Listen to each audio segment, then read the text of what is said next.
guys. So guys, oh, lakad-lakad ako ngayon, no. Sakit pa rin, pero pinapractice ko sa lakad.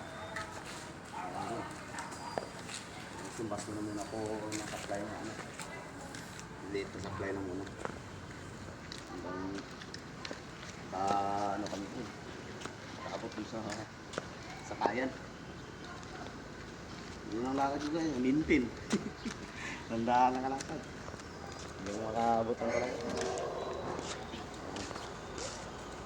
So, kung kinaraan talagang araw, dalawang saklay talagang ginagamit ko. Dalawa talaga, nangangalay doon dalawang kilikili. So, ngayon, nakalakad-lakad ko lang, napapractice ko na. Ayan. Saklay na lang. Para maka-bigger man lang.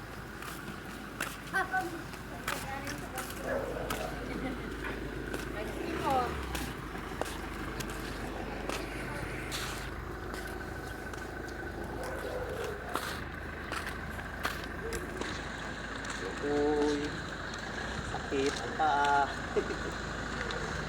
Sabi sali, kasi kailangan dyan, sali. Sali.